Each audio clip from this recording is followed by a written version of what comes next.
Now, the first question, who am I, is a question of identity. Write it down next to it.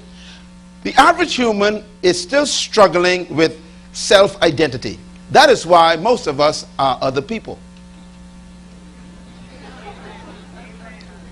For example, you wear Michael Jordan. You don't wear yourself. You wear Pierre Cardin. That's a person. You wear Fubu. You wear Sean John. These are people. Because you ain't got no identity, you want to be like them. So you need to put on other people's identity to feel important. You are sick. That's why your children are in gangs today, killing each other just to wear a Nike shoe. Because they're trying to get identity. They would kill for a coat suit. In other words, that's why you wear your weave. Oh boy, I'm getting deep now. And you want to dress like other people. That's why you follow the styles of the day. Because you have no identity, so you try to keep up with other people's style.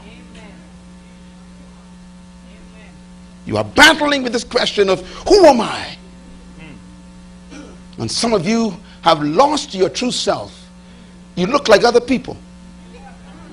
It's a sign that you are battling with the question.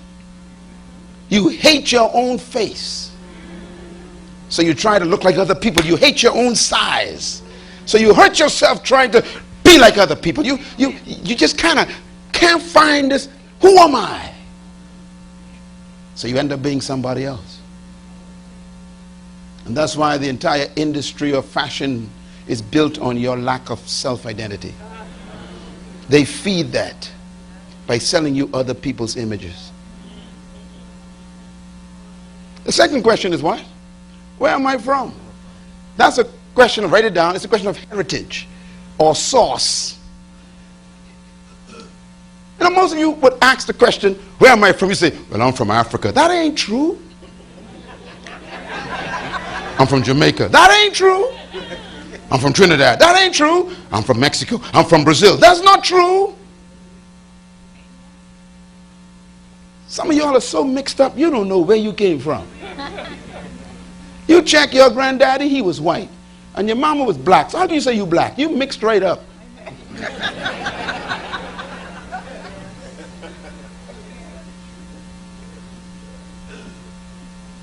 If you try to find out where you are from by using your ethnic heritage, you would get lost. And here's the problem. You can never know who you are until you find out where you are from.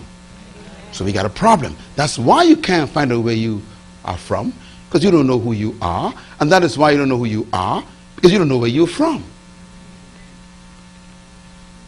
So you battle with this question. Where am I from? The third question is what? Why am I here? This is the most difficult one that people battle with. It's the question of purpose. And that is why we're going to deal with that tonight. Because this one is tied to the other two. If you don't know where you are from and don't know who you are, you'll never know why you are here. It's the question of purpose.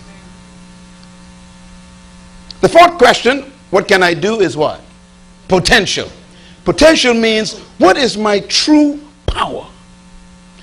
95% of the people in this room are living below their ability. Guaranteed. You are only using 10% of your brain power right now. Who you are has never been discovered. What you are settling for disappoints God. What you are proud of, God is ashamed of.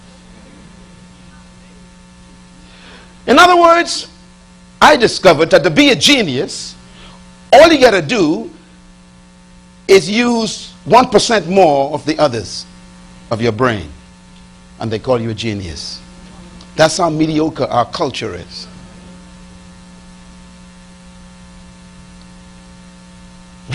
can you do? What is your true ability? The problem is our culture attempts to tell us what we can do. The educational system of your city is your greatest problem, because they attempt to judge your potential by their exams. And in one given week they give you a test, and when you get a C they say you are an average human. How dare they? You just had a bad day, that's all. That's why most of the greatest people on earth are people who never finished school. That includes Bill Gates.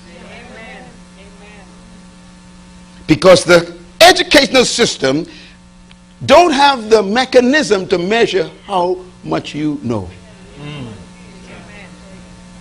That's why I don't trust any system on earth.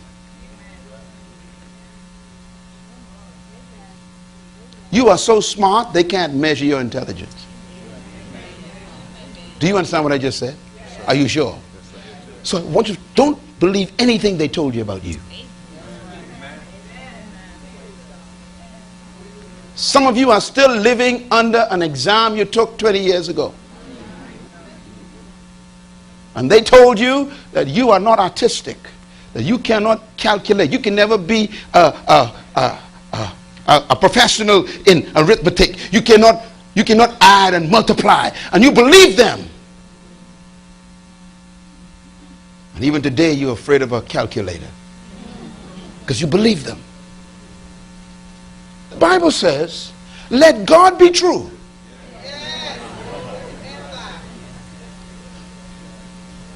And trust no man. That's why I don't trust any of your opinions of me. I'm telling you now, what you think about me don't mean nothing to me. So keep your thinking to yourself.